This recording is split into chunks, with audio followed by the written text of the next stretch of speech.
Jones, Lego Cheetah. I just got back from seeing the new Dark Knight movie, The Dark Knight Rises, and here I'm going to review it. You may be thinking that I sort of saw the film a bit late, really. I mean, it premiered ages ago. Well, the thing is, I actually had this sort of feeling that it wasn't going to be a really great film, because I loved The Dark Knight. First time I saw it was epic. Heath Ledger's acting was incredible, but really there were certain elements of the film that rather annoyed me. I mean, I think there were quite a few dull scenes, and there was some problems with the arrangement of the plot, because we had this odd spacing of dialogue scenes to action scenes. It was sort of like dialogue, and then in the third act, just loads of action. That got quite dull, quite boring. Plus, I think there are some severe problems with the Batman character in the Dark Knight movie.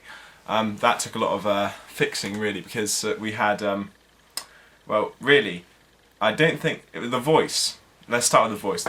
Everyone hated the voice because it was just so ridiculous. It wasn't intimidating at all. And Christian Bale, dressed as Batman, it didn't really feel like he was Batman. It felt more like a person dressing up as Batman. I mean, I know I'm probably using other people's views right now, but that's just how I saw it as well. That characterises how I saw the character of Batman at the time. But this film, I've got to say, was much better than the Dark Knight. It was really a whole world better. I mean, that might not be saying much since I say that it's... The thing is, the Dark Knight has really just become something that we all have a copy of because it was so epic when we first saw it. It gets shelved, but then if you watch it back a few times, you find it a bit dull. But this film was so much better. I mean, I had to say, I left the cinema with a considerable case of the shakes. I mean, I was a bit worried about driving home. I was pretty certain I would fall off my moped. But no, I survived, hence here. But it really was an interesting movie because, firstly, there were several things that were greatly improved. I mean, the film starts, we know about the characters Bane and Catwoman, who we already knew were going to be in it.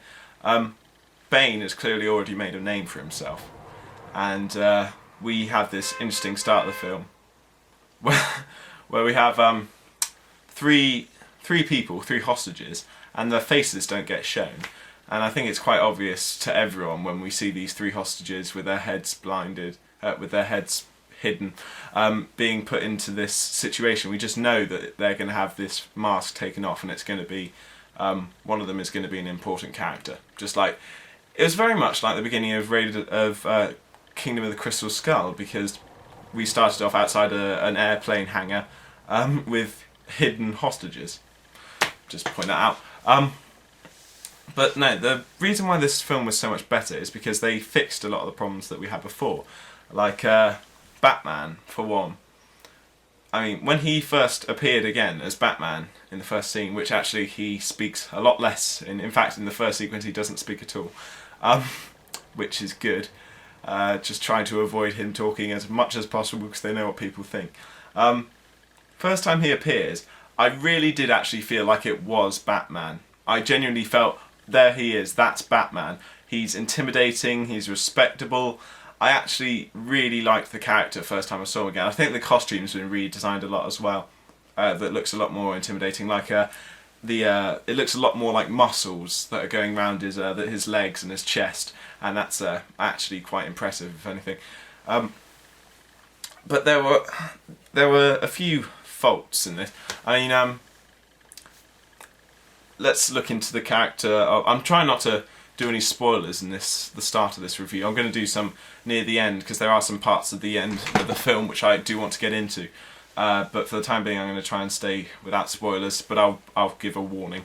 Anyway, with the Batman with Alfred, the character Alfred. Let's look into him. When he comes back in, instantly he's doing his speeches again.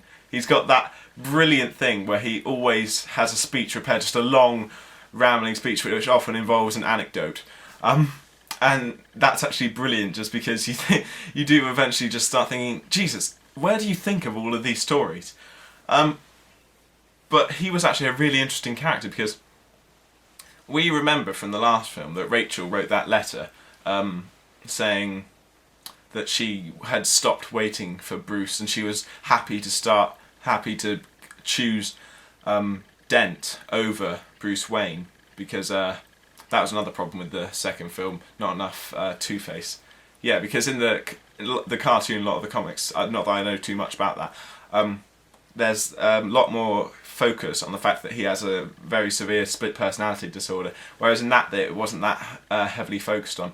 But they did have the clever thing of showing like one half of his face when he was being a bit dark and the other half when he was being a bit light. Sorry, I've got sidetracked there. But anyway, we've got this letter that Rachel wrote, and we know that Alfred burnt it to hide it from Bruce, protect his feelings.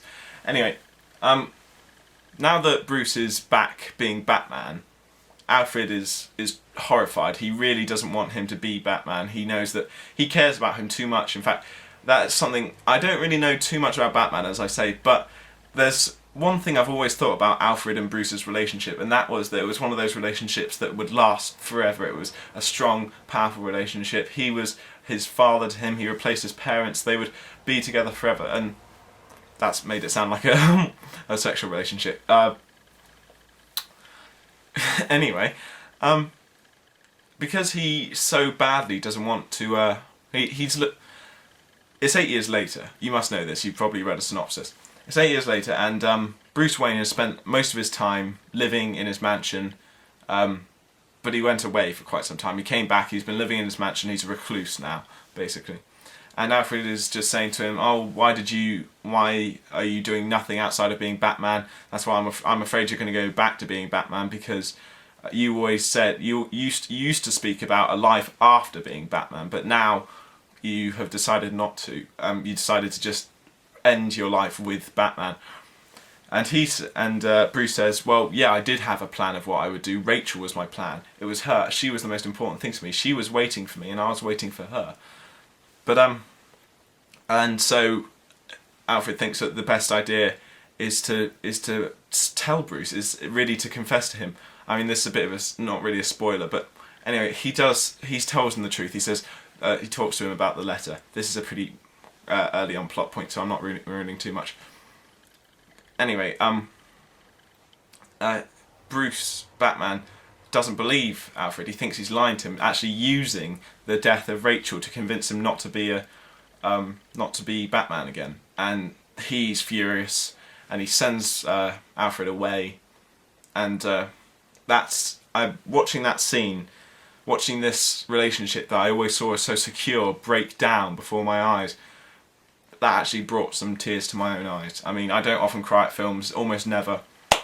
But then I didn't really cry, but I felt definite preparation for crying. Yeah, that was a very interesting scene. Anyway, on with the other stuff. I mean, I'm going to go on about the things that were great about this movie and things that were bad about this movie. Back to the plot. With the plot of this movie, they have fixed that problem of the placement of action scenes to dialogue scenes, because we have it's a bit more dialogue action, or dialogue, action. The action does pick up later in the film, but it's always intense, it's always gripping. There's some really fantastic action scenes. There's this one scene that takes place on a just on motorbikes,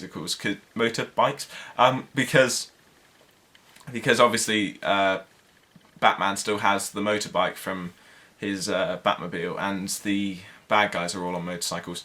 And it's actually really interesting to watch, really entertaining, even though it does at one point go like, "Oh, it's daytime," 30 seconds later, now it's nighttime. That's a bit Ed Wood. But anyway, getting back to the more important parts.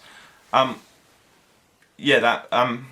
we do see Batman losing everything. One of the interesting things about Batman in this film, because he's emotionally broken, he's also suffering from severe physical problems. He's lost all the cartilage in his elbows and his legs.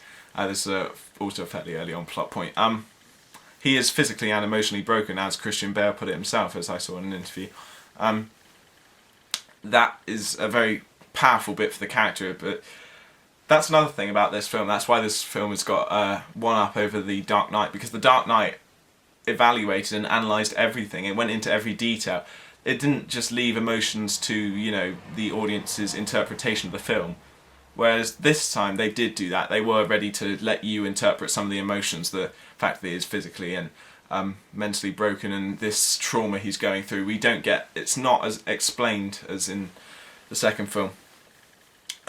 Anyway, let's go on to some other stuff. I was watching the film and I was feeling a bit I wasn't feeling quite gripped by it at the start. That's just because I knew I was there and I knew that it might be bad. And then Bern Gorman from Torchwood turned up, who played Owen in Torchwood. And in fact, in a less forgettable part than he did in Johnny English 2, which I also was a film I didn't like.